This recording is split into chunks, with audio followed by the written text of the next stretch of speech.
Do it yourself means कि कोई चीज जिसको आप कर रहे हैं आसानी से कर सकते हैं, लेकिन डिसाइड इट योरसेल्फ बहुत ज्यादा महंगा रोए एक बार, सस्ता रोए बार बार। जबकि जो लोग म्यूचुअल फंड डिस्ट्रीब्यूटर्स के थ्रू या एडवाइजर्स के थ्रू निवेश करते हैं, जब हम तौलें, जब हम आंकें direct plan versus mutual fund distributor को, उस समय ये जरूर ध्यान रखें। कई बार जब निवेशक ऐसी गलतियां कर बैठते हैं, तब उनको ध्यान आता है कि अरे, तो म्यूचुअल फंड डिस्ट्रीब्यूटर का काम सिर्फ निवेश कराना नहीं है। अगर आप देखें तो बहुत सारे निवेशक मिस सेलिंग का शिकार होते हैं। निवेशक को ये ध्यान देने की ज़रूरत है कि आप एक निवेश खरीद रहे हैं, एक इन्वेस्टमेंट प्रोडक्ट खरीद रहे हैं, जो आपको सोल्यूशन खरीद रहे हैं, आप नूडल्स नहीं खरीद रहे हैं। कबीरदास जी ने कहा है कि गुरु बिन ज्ञान ना उपजे, गुरु बिन मिले ना मोक्ष, गुरु बिन लखे ना सत्य को, गुरु बिन मिटे ना दोष। यानी कि गुरु के बिना ना तो ज्ञान की प्राप्ति होती है और ना ही मोक्ष मिल सकता है। गुरु के बिना ना तो सत्य को प्राप्त किया जा सकता है और ना ही यदि कोई गलती हो जाए तो उस गलती का निवारण संभव है। इसके लिए जिस तरह से जिंदगी में आगे बढ़ने के लिए, सही राह पर चलने के लिए एक गुरु की जरूरत होती है, उसी तरह से निवेश में भी आपको एक एडवाइजर, या हम बात करें म्यूचुअल फंड निवेश की, तो एक म्यूचुअल फंड डिस्ट्रीब्यूटर की जरूरत पड़ती है। तो जिस तरह मैंने कहा कि निवेश में आपको एक अच्छे एडवाइजर की जरूरत पड़ती है, म्यूचुअल फंड इन्वेस्टमेंट के लिए आपको एक financial adviser, mutual fund distributor की जरूरत पड़ती है। इन सभी बातों को समझने के लिए आज मेरे साथ हैं एक बेहद खास मेहमान, मिस्टर विनायक सप्रे। विनायक जी ऑथर हैं और फाइनेंशियल कोच हैं। उन्होंने दोहनोमिक्स नाम की एक किताब लिखी है और साथ में बीरबल, तेनाली एंड इन्वेस्टमेंट सूत्रा, ये एक और किताब लिखी है। दोनों ही बहुत ही अच्छी किताब हैं, जहां से आपको फाइनेंशियल अवेयरनेस और एजुकेशन मिलती है और बहुत ही सरल भाषा में उन्होंने इसे समझाने की कोशिश की है। विनायक जी बहुत ही डिसिप्लिन पर्सन हैं, मैराथन रनर हैं, और ये बात उनकी एडवाइस में भी या उनकी सोच में भी देखने को मिलती है। बहुत ही लंबा एक्सपीरियंस है फाइनेंशियल सर्विस इंडस्ट्री में, और बहुत से एमएफडीज यानी कि म्यूचुअल फंड डिस्ट्रीब्यूटर्स को उन्होंने गाइड किया है, मेंटर किया है। तो आज हम उनसे एक म्यूचुअल फंड डिस्ट्रीब्यूटर की निवेश की जर्नी में क्या इंपॉर्टेंस होती है, म्यूचुअल फंड में निवेश करने के लिए क्या इंपॉर्टेंस होती है, उस पर हम चर्चा करेंगे। विनायक जी नमस्कार, स्वागत है आपका हमारे इस नए पॉडकास्ट में। नमस्कार पंकज जी, और बहुत बहुत धन्यवाद, मुझे यहाँ पे आपने आमंत्रित किया है इस पॉडकास्ट में। विनायक जी, मैं जो बता रहा था कि इन्वेस्टमेंट में एक एडवाइजर की जरूरत होती है। हालांकि कई बार हम देखते हैं कि इन्वेस्टर्स खुद से इन्वेस्ट करते हैं और जिसकी वजह से कुछ गलतियां भी हो सकती हैं। और क्योंकि आप इस बात को समझते हैं अच्छी तरह से, और जब मैं जिक्र कर रहा था कि आपने जो किताबें लिखी हैं उनमें भी आपने इन्वेस्टमेंट किस तरह किया जाना चाहिए, फाइनेंशियल एजुकेशन की क्या इंपॉर्टेंस है, उसको तो बताया ही है, लेकिन एक फाइनेंशियल एडवाइजर की क्या ज़रूरत होती है इसे भी समझाया है। तो आज सबसे पहला सवाल मेरा आपसे यही है कि इन्वेस्टमेंट में एक एडवाइजर की क्या इंपॉर्टेंस है आपके हिसाब से। बहुत बढ़िया सवाल है, और अगर हम देखें आज सोशल मीडिया पे बहुत सारे लोग ये बात करते हैं डू इट योरसेल्फ की, तो करना आसान है। डू इट योरसेल्फ मीन्स कि कोई चीज जिसको आप कर रहे हैं आसानी से कर सकते हैं, लेकिन डिसाइड इट योरसेल्फ बहुत ज्यादा इम्पॉर्टेंट है। और वहां पे निवेशक आमतौर पे गलतियां कर बैठते हैं कि वो कैसे करनी है कोई चीज। तो वो तो ठीक है, आप ऐप में है और कोई भी चीज खरीद सकते हैं, बेच सकते हैं, सब कुछ कर सकते हैं, लेकिन जब बाजार जो है वो उतार चढ़ाव से गुजरता है, तमाम उतार चढ़ाव से गुजरता है, और उसी के साथ साथ जो इन्वेस्टर है वो भी अलग अलग अपनी भावनाओं से गुजरते हैं। उस दौरान काफी इमोशनल चेंजेस आते हैं उसमें। उस वक्त जब भी जरूरत होती है, सबसे ज्यादा जरूरत पड़ती है एडवाइजर की, जब बाजार नीचे जा रहा हो और काफी देर तक अगर नीचे चला जाए, ऐसे में एक एडवाइजर या एक म्यूचुअल फंड डिस्ट्रीब्यूटर की आवश्यकता समझ में आती है। और ये कहना कि मैं कोई भी चीज़ आसानी से खरीद सकता हूँ। अगर मैं आपको उदाहरण दूँ इस बारे में कि हम कहते हैं कोई चीज़ आसानी से खरीद सकते हैं, डू इट योरसेल्फ की हम बात करते हैं। लेकिन अगर हम एफ&ओ की बात करें फॉर एग्ज़ाम्पल, लोग ऐप में जाकर खरीद सकते हैं, लेकिन अगर आप उसका जो सफल निवेशकों की बात करें या जिन लोगों ने इसमें से पैसे बनाए हैं, अगर हम ऐसे बात करें, तो उनकी संख्या परसेंटेज में 9 से 10% की है, जिन्होंने कि पॉजिटिव ज़ोन में है। इसका मतलब ये नहीं कि उन्होंने रिटर्न अच्छे बनाए हैं, उन्होंने पैसे गँवाए नहीं हैं शायद। या हम फाइनेंशियल ईयर 2022 से 24 की बात करें तो सिर्फ 7% लोग ऐसे थे जो कि पॉजिटिव ज़ोन में थे। तो कहने का तात्पर्य ये है कि आप डू इट योरसेल्फ तो कर पाते हैं, लेकिन डिसाइड इट योरसेल्फ करना बहुत मुश्किल होता है, और तब एक एडवाइज़र की, एक म्यूचुअल फंड डिस्ट्रीब्यूटर की ज़रूरत बहुत ज़्यादा पड़ती है। और ये चीज़ लोगों को समझ में आनी चाहिए कि आपने मेरे मैराथन दौड़ने का ज़िक्र किया, निवेश भी एक मैराथन है और हम लोग को भी एक गाइड की आवश्यकता पड़ती है हम जब दौड़ते हैं, है ना? हम जब रनिंग के लिए शुरुआत करते हैं तो हमको भी गाइड की ज़रूरत पड़ती है। तो उसी तरह से ये निवेश का भी मैराथन है और इसमें आपको गाइड की ज़रूरत पड़नी ही पड़नी है। एक अच्छे सलाहकार की, एक अच्छे म्यूचुअल फंड डिस्ट्रीब्यूटर की मदद ज़रूर लेनी चाहिए। विनायक जी, आपने कहा कि एक अच्छे एडवाइज़र या म्यूचुअल फंड डिस्ट्रीब्यूटर की ज़रूरत पड़ती है और आपको मदद लेनी भी चाहिए। लेकिन हम जानते हैं कि आज हमारे पास चॉइस है, डायरेक्ट प्लान्स और रेगुलर प्लान्स। अब डायरेक्ट प्लान्स तो इन्वेस्टर्स अक्सर खुद इन्वेस्ट कर लेते हैं उन प्लान्स में। रेगुलर प्लान्स जो होते हैं वो डिस्ट्रीब्यूटर के थ्रू खरीदे बेचे जाते हैं। अब ऐसे में इन्वेस्टर्स हमेशा सोचता है कि भाई मैं क्यों एक एडवाइज़र के पास जाऊं और क्यों ना मैं डायरेक्ट प्लान लूं, क्योंकि वहां पर एक्सपेंस रेशियो थोड़ा कम होता है। तो पहले आप संक्षिप्त में मुझे बताइए कि डायरेक्ट वर्सेस रेगुलर प्लान को लेकर आपके क्या विचार हैं? ये इस बारे में लोग बहुत ज़्यादा बात करते हैं मेरे हिसाब से, लेकिन कहते हैं ना कि महँगा रोए एक बार, सस्ता रोए बार-बार। अगर हम देखें कि आप चंद एक्सपेंस मतलब बेसिस पॉइंट्स बचाने के लिए जब आप निवेश करते हैं, लेकिन आप लार्जर पिक्चर नहीं देखते हैं। लार्जर पिक्चर क्या है कि आपके गोल्स अचीव करने हैं। आपके तमाम जो उतार-चढ़ाव से आप गुज़रेंगे, उस वक़्त आपके साथ कोई है कि नहीं जो आपको गलत निर्णय लेने से रोक सके। तो बिहेवियरल फाइनेंस की भाषा में जब बात करते हैं, या बिहेवियरल फाइनेंस जो बताता है, वो ये कहता है कि 93-94% ऑफ द टाइम लोगों का बिहेवियर डिसाइड करता है कि वो एक निवेशक, अच्छे निवेशक बनेंगे या नहीं बनेंगे। हाँ, तो वो गलतियाँ जो एक, अगर आपके पास एक अच्छा एडवाइज़र है या एक अच्छा म्यूचुअल फंड डिस्ट्रीब्यूटर है, वो क्या करता है? वो उसका मेन रोल है कि आपको गलतियाँ करने से रोके और आपकी गलतियाँ कम कराए। तो अगर हम वापस डेटा पे जाते हैं, तो अगर आप देखिए पिछले 4-5 सालों में जभी भी बाज़ार नीचे की तरफ जाता है, आम तौर पे जो डीआईवाई इन्वेस्टर हैं, वो अपना निवेश रोक देते हैं घबराहट के मारे। जबकि अगर वैसे देखें तो वो ज़्यादा निवेश करना चाहिए उस वक़्त, लेकिन टिपिकली अगर आप सिस्टमैटिक इन्वेस्टमेंट प्लान की अगर हम बात कर लें और पिछले 5-7 साल का अगर आप डेटा निकाल के देखेंगे, तो आपको पता चलेगा कि डीआईवाई इन्वेस्टर्स नॉर्मली जल्दी बाहर निकल जाते हैं मार्केट के उतार-चढ़ाव को देख के। जबकि जो लोग म्यूचुअल फंड डिस्ट्रीब्यूटर्स के थ्रू या एडवाइज़र्स के थ्रू निवेश करते हैं, वो लंबे समय तक रुकते हैं। और ये ध्यान रखने की ज़रूरत है कि अगर मैं सिर्फ एक एसआईपी का ही उदाहरण लूँ, तो हम नॉर्मली एसआईपी की बात करते हैं कि लॉन्ग टर्म इन्वेस्टमेंट के लिए। तो जो रुकता है, वो बनाता है, और वो रुकने के लिए कौन साथ देता है?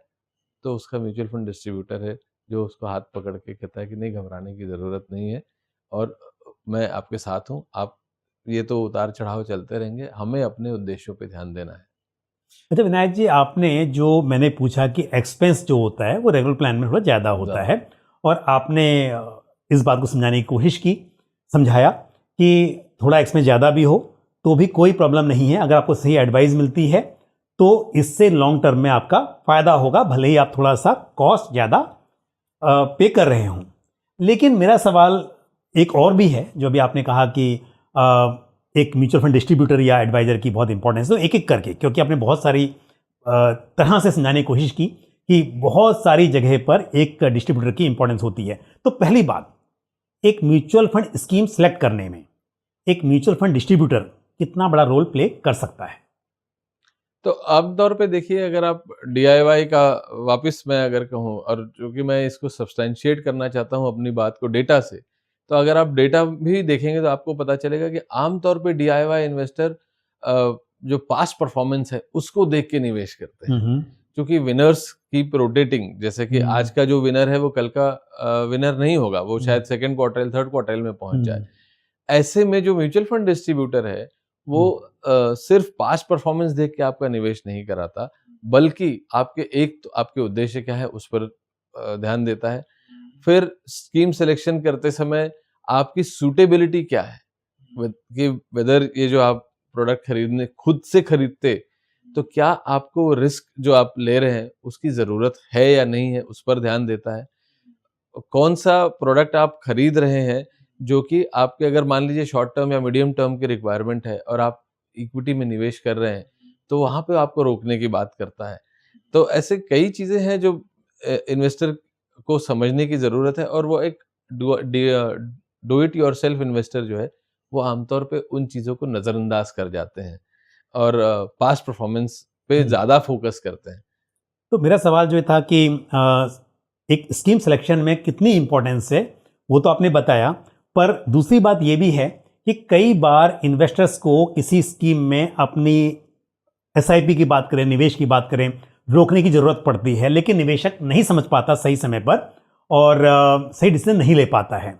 तो जितनी बात हमने की कि इन्वेस्टमेंट कराने के लिए आपको एक एडवाइजर या म्यूचुअल फंड डिस्ट्रीब्यूटर की जरूरत है, एक अगर आपके पास बहुत सारी स्कीम्स हैं या आपको किसी स्कीम में निवेश बंद करना चाहिए, इन सब बातों को डिसाइड करने के लिए एक म्यूचुअल फंड डिस्ट्रीब्यूटर की कितनी इंपॉर्टेंस हो सकती है? बहुत बहुत बढ़िया सवाल आपने किया है। आमतौर पे लोग क्या करते हैं कि जब निवेश कर बैठते हैं और आपको पता है कि ये आपका ये निवेश का कॉल गलत गया है, लेकिन अंग्रेजी में उसको कहते हैं ना संक कॉस्ट फेलेसी, कि आप उसको फिर भी उस पर पड़े रहते हैं, बैठे रहते हैं कि नहीं ये वापस आएगा, 10 रुपए के नहीं भी शायद वापस आ जाए, या इसका जो मैंने भाव खरीदा था उस रेट पे वापस आ जाए, जबकि आपको अंदाजा हो चुका है कि ये निवेश मेरा उद्देश्य के अनुरूप नहीं है, मुझे निकल जाना चाहिए था।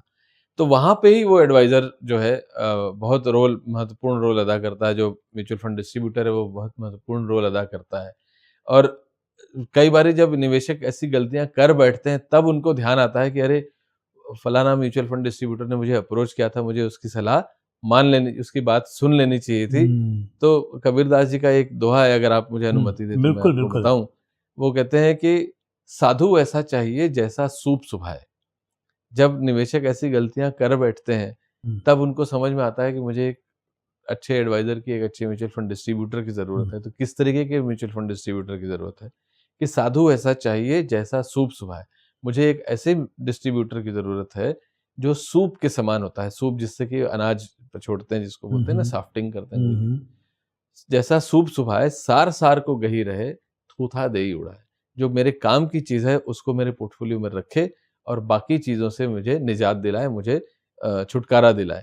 तो म्यूचुअल फंड डिस्ट्रीब्यूटर का काम सिर्फ़ निवेश कराना नहीं है, बल्कि अगर जो गलत निवेश हो चुका है, उसको भी म्यूचुअल फंड इन्वेस्टर्स के पोर्टफोलियो से उससे छुटकारा दिलाने की बात है। वो भी बहुत बड़ा रोल अदा करता है म्यूचुअल फंड डिस्ट्रीब्यूटर इस मामले में।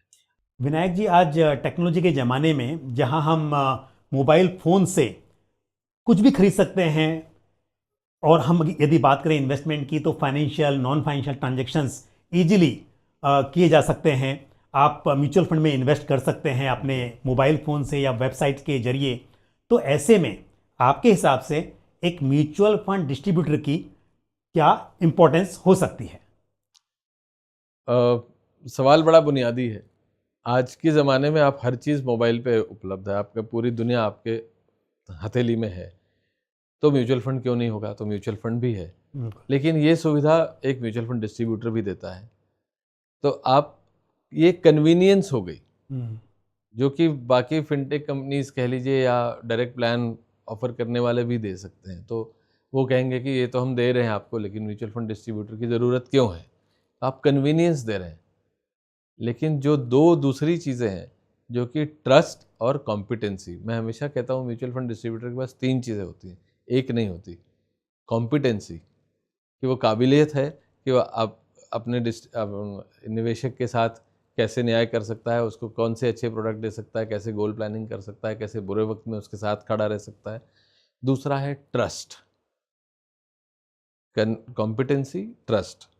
फिजिकली मुझे पता है कि इन्वेस्टर को पता है कि ये व्यक्ति मेरे पास आ रहा है, ये शायद दूसरी जनरेशन हो, पहली जनरेशन ऑलरेडी आती थी, या ये मेरी रिलेशनशिप इनके साथ 20, 25, 30 साल रह सकती है।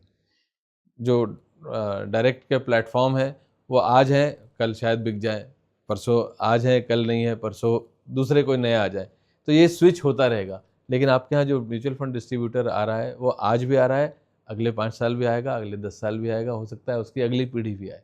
तो ये लॉन्ग टर्म रिलेशनशिप है, लाइफ लॉन्ग रिलेशनशिप है। तो कन्वीनियंस हो गई, कॉम्पिटेंसी हो गई, ट्रस्ट हो गई, और third comes convenience, which is buying and selling of product, which anyway a mutual fund distributor is also providing. तो मेरे ख्याल से जब हम तौलें, जब हम आंकें direct plan versus mutual fund distributor को, उस समय ये ज़रूर ध्यान रखें कि it's not only about convenience, it's about convenience plus trust and then competency. मैं इसको CTC का नाम लेता हूँ। अच्छा, अगर मान लिया जाए कि जो इन्वेस्टर है वो ये मानकर चलता है कि वो सही स्कीम का चुनाव भी कर सकता है और ज़रूरत पड़ने पर वो अपने निवेश को रोक भी सकता है, स्कीम्स से एग्जिट भी कर सकता है, लेकिन एक बात देखी जाती है कि जब मार्केट में तेज़ी होती है उस वक्त निवेशक के लिए इन्वेस्ट करना आसान होता है, लेकिन जब मार्केट में गिरावट होती है उस वक्त निवेशित रहना कई बार मुश्किल हो जाता है जी। तो ये जो बायसेस होते हैं कि गलत समय पर एंट्री करना या एग्जिट कर लेना, इन सब के लिए एक म्यूचुअल फंड डिस्ट्रीब्यूटर क्या रोल प्ले कर सकता है? फिर वापस सवाल आपने काफ़ी इम्पोर्टेंट किया है कि जब बाज़ार में निराशा की स्थिति होती है और जब इन्वेस्टर को लगता है कि उसके हाथ पांव फूल रहे हैं, अगर हम बात करें 2008 की, जब बाजार ग्लोबल फाइनेंशियल क्राइसिस जनवरी से अक्टूबर के बीच में, उस 9-10 महीने में 62%, 62% मार्केट नीचे गिर गया था। ऐसे में आप समझ सकते हैं कि जो डू इट योरसेल्फ इन्वेस्टर होंगे उनकी मनोदशा क्या होगी। या हम रिसेंट बात करें 2017-18 की, मिड कैप में जब 18 के बाद जब फॉल आया, तब भी लोगों की स्थिति ऐसी ही थी। तो ऐसे में वो जो म्यूचुअल फंड डिस्ट्रीब्यूटर है जो इन्वेस्टर के पास जाता है, उसको ज़्यादा से ज़्यादा डिस्ट्रीब्यूटर को इन्वेस्टर के साथ ज़्यादा से ज़्यादा वक्त बिताना चाहिए। इन्वेस्टर को भी लगता है कि मेरे साथ वो ज़्यादा समय तक खड़ा रहे। और कबीर जी जो कहते हैं वो यही कहते हैं कि साधु ऐसा चाहिए जाका पूरा मंग। मेरा एडवाइज़र, मेरा डिस्ट्रीब्यूटर ऐसा होना चाहिए जिसका मन मेरे अंदर लगा हो, जाका पूरा मंग। विपत्ति पड़े छाड़े नहीं, बुरे वक्त में मुझे छोड़े नहीं, चढ़े चौगुना रंग, बल्कि 4 गुना ताकत से मेरा हाथ थाम के खड़ा रहे और मुझे जो मेरी यात्रा है, जो लॉन्ग टर्म जर्नी है, उसमें मेरा साथ निभाए। तो ये बहुत कहने के लिए हम कह सकते हैं कि क्योंकि इसको हम क्वांटिफाई नहीं कर सकते इन बातों को कि मुझे कितना दुख हुआ है, मुझे 1 किलो दुख हुआ है कि 5 किलो दुख हुआ है कि 10 किलो दुख हुआ है, दुख की क्वांटिफाई नहीं कर सकते। लेकिन बात यह है कि जब उस स्थिति से जब व्यक्ति गुजरता है तब उसको समझ में आता है, उसको घुटन सी महसूस होती है, और उस वक्त डिस्ट्रीब्यूटर का काम बहुत इंपॉर्टेंट हो जाता है। और इस बात को बजाय उस परिस्थिति में जाने के बाद समझने के, अगर निवेश करते समय ही समझा जाए तो निवेशक की जिंदगी मेरे ख्याल से ज़्यादा खुशहाल होगी। तो इमोशंस कंट्रोल करने के लिए भी एक म्यूचुअल फंड डिस्ट्रीब्यूटर या एक सारथी आपको चाहिए होता है। जी, बहुत ज़रूरी। विनायक जी, आपने ये तो बता दिया कि एक फाइनेंशियल एडवाइजर या म्यूचुअल फंड डिस्ट्रीब्यूटर की बहुत इंपॉर्टेंस है, पर मान लीजिए कोई नया निवेशक है और पहली बार म्यूचुअल फंड में निवेश करना चाहता है, उन्हें एक अच्छा म्यूचुअल फंड डिस्ट्रीब्यूटर चुनने के लिए किन बातों का ख्याल रखना चाहिए? वापस सवाल बहुत अच्छा है, क्योंकि अगर आप देखें तो बहुत सारे निवेशक मिस सेलिंग का शिकार होते हैं। तो उसके पीछे कारण यह है कि उनके यहाँ पे जो व्यक्ति आता है वो प्रोडक्ट पुशर है। एडवाइज़र अच्छा है कि नहीं है, या डिस्ट्रीब्यूटर अच्छा है कि नहीं है, उसकी पहचान आमतौर पे पहले 10-15 मिनट में हो जाती है कि जब वो आपको आपके गोल्स के बारे में पूछे, आपकी जर्नी के बारे में पूछे, आपके पास्ट के बारे में पूछे क्योंकि कई बार जो रिसेंसी बायसेस होते हैं तो उनका आपके जीवन पे असर होता है, आपकी सोच पे असर पड़ता है। तो इन जितना अधिक से अधिक समय वो आपके बारे में, आपको जानने के बारे में बिताए, तो आपको समझ में आता है कि ये मेरे गोल्स में इंटरेस्टेड है। फिर साथ ही साथ अगर वो सॉल्यूशन प्रोवाइड करने की कोशिश कर रहा है, बजाय इसके कि आपको प्रोडक्ट पुश कर रहा है। प्रोडक्ट पुशर अगर कोई व्यक्ति है, तो वो पहले आधे घंटे में आपको कोई ना कोई प्रोडक्ट देने की कोशिश करेगा। अगर हम साधारण भाषा में, बोलचाल की भाषा में कहें तो चिपकाने की कोशिश करेगा। और तो ऐसे लोगों से बचने की ज़रूरत है। देखें कि वो आपको, आपके ऊपर कितना ज़्यादा ध्यान दे रहा है, आपके गोल्स के बारे में कितना ध्यान दे रहा है, आपको रिस्क, आपका कैपेसिटी जानने की कोशिश कर रहा है। तो इसका मतलब ये है कि अगर ये सारी चीज़ों पे वो ध्यान दे रहा है, इसका मतलब कि वो एक कॉम्पिटेंट, अच्छा, ट्रस्टवर्दी डिस्ट्रीब्यूटर है और उसके साथ उनको जाना चाहिए। कई बारी लोग, ये होता है कि खुद भी निवेशक जल्दीबाजी में कि मेरे पास इतने पैसे हैं, जल्दी से निवेश कर देते हैं। निवेशक को ये ध्यान देने की ज़रूरत है कि आप एक निवेश खरीद रहे हैं, एक इन्वेस्टमेंट प्रोडक्ट खरीद रहे हैं, जो आपको सॉल्यूशन खरीद रहे हैं, आप नूडल्स नहीं खरीद रहे हैं। यानी कि एक एमएफडी ऐसा होना चाहिए जो आपको सॉल्यूशन प्रोवाइड करे, ना कि प्रोडक्ट सेल करे। जी। और जब सॉल्यूशन प्रोवाइड करना है तो उसके लिए जानकारी चाहिए। तो वो आपका जो पास्ट है, कहाँ निवेश किया है, कैसे करते हैं, जी। आपके गोल्स क्या हैं, कितना टाइम है आपके पास उन गोल्स को अचीव करने के लिए, इन सब बातों की जानकारी आपसे ले। जी। जितने आपसे सवाल ज़्यादा पूछ रहा है कि मतलब वो आपको आपका गोल अचीव करने में मदद करने की और कोशिश अगर कर रहा आप है। जल्दीबाजी में पैसा कमाने के चक्कर में है, तो वो आपको रोके कि नहीं, आप जल्दीबाजी में हैं। बिल्कुल। आपके थॉट्स को चैलेंज करने वाला होना चाहिए। You should not have a yes man as MFD, कि आपकी हाँ में हाँ मिलाए, ऐसा नहीं होना चाहिए। तो आपने मुझे बताया कि एक अच्छा एडवाइज़र कैसे चुनें, ये तो है, पर कोई एडवाइज़र है या कोई म्यूचुअल फंड डिस्ट्रीब्यूटर है, वो अच्छा एडवाइज़र कैसे बने ताकि इन्वेस्टर उसे पसंद करें? उसके लिए भी कुछ आपकी तरफ से कुछ सलाह या टिप्स हो सकती हैं? जी बिल्कुल। तो एक मार्केट के बजाय मैं कहता हूँ कि आपको मार्केट से ज़्यादा अपने क्लाइंट्स के ऊपर ज़्यादा अध्ययन करने की ज़रूरत है। तो जितना ज़्यादा आप अपने क्लाइंट्स पे अध्ययन करेंगे, उतना ज़्यादा आप उनके साथ, उनके हार्ड अर्न मनी, ये बहुत इम्पॉर्टेंट चीज़ है जिसको लोगों को समझने की ज़रूरत है कि आपका क्लाइंट जो है, आपका निवेशक है, वो उसकी गाढ़ी मेहनत की कमाई है और वो आपके पास आता है, बहुत अपेक्षाओं के साथ आता है। तो उसकी गाढ़ी मेहनत की कमाई के साथ न्याय आप तभी कर सकते हैं जब आप उसको अच्छे से समझते हैं। उसके न्याय करने के लिए आपको क्या-क्या और चीज़ें करने की ज़रूरत है। तो आपको अपने इन्वेस्टमेंट जो है, आपकी नॉलेज में होनी ज़रूरी है। कहते हैं ना कि the best investment is the investment in knowledge. तो investing in knowledge is the best investment. तो अधिक से अधिक चीज़ें पढ़ने की कोशिश करिए, अच्छा नॉलेज लेने की कोशिश करिए। साथ में, बजाय इसके कि कोई प्रोडक्ट हम पुश करें, आप बतौर सॉल्यूशन प्रोवाइडर अपने आप को उनके सामने पेश करें और उस पर काम करें कि आप किस तरह से आप उनके सॉल्यूशन प्रोवाइडर बन सकते हैं।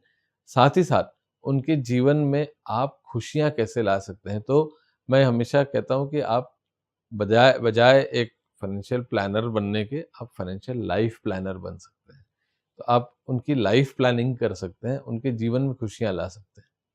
तो इन सब बातों पे उनको ध्यान रखने की ज़रूरत है। आपने बताया कि एक एडवाइज़र जो है वो उसकी नॉलेज अच्छी होनी चाहिए ताकि वो गोल अचीव करने में अपने इन्वेस्टर की मदद कर सके। पर मैंने देखा है कि कई बार कुछ डिस्ट्रीब्यूटर्स शायद इन्वेस्टर सर्विस को बहुत इम्पोर्टेंस नहीं देते हैं। तो शिकायत होती है इस तरह की कि स्कीम वगैरह सिलेक्शन सब सही है, लेकिन जिसे हम पोस्ट सेल सर्विस कहते हैं या फिर कस्टमर्स की जो भी इस तरह की ज़रूरतें होती हैं, तो आपके हिसाब से कस्टमर रिलेशनशिप मैनेजमेंट ये एक फाइनेंशियल डिस्ट्रीब्यूटर के लिए या म्यूचुअल फंड डिस्ट्रीब्यूटर के लिए कितना इम्पोर्टेंट है? मेरे ख्याल से तो ये उनकी ब्रेड एंड बटर है, क्योंकि अगर आप अपने क्लाइंट से नहीं मिल रहे हैं रेगुलर बेसिस पे, तो आप अपने साथ तो अन्याय कर ही रहे हैं, आप उनके साथ भी अन्याय कर रहे हैं। क्योंकि उनके जीवन में जो बदलाव आते आते रहते हैं, वो आपको तभी पता चलेंगे जब आप रिलेशनशिप मैनेज करेंगे। और वो सिर्फ एक प्रोडक्ट देने तक खत्म नहीं हो जाती वो रिलेशनशिप, है ना? दूसरी बात ये है कि आप आपको जब आप एक कोई प्रोडक्ट दे रहे हैं, आप कोई निवेश का एक सॉल्यूशन देते हैं पहली दफ़ा, उसके बाद उनके जीवन में जो बदलाव आ रहे हैं, उस पे ध्यान देने की ज़रूरत है। साथ ही साथ आपके इंटरैक्शन करते समय आप कितना अच्छा उनको एक्सपीरियंस देते हैं। मैं तो कहता हूँ कि कस्टमर सर्विस एक जेनेरिक वर्ड है। ये तो मस्ट होना ही चाहिए, मस्ट हैव, है ना? लेकिन कस्टमर एक्सपीरियंस आप उनको कितना अच्छा देते हैं, वो मायने रखता है।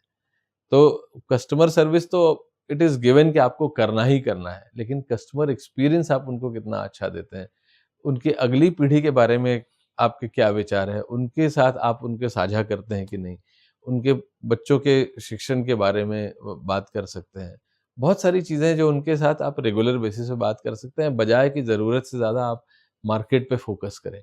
क्योंकि हमेशा याद रखिए कि कंट्रोल द कंट्रोलेबल्स, मार्केट की गति आपके कंट्रोल में नहीं है। आपके कंट्रोल में क्या है? आपका आपके क्लाइंट के साथ इंटरैक्शन।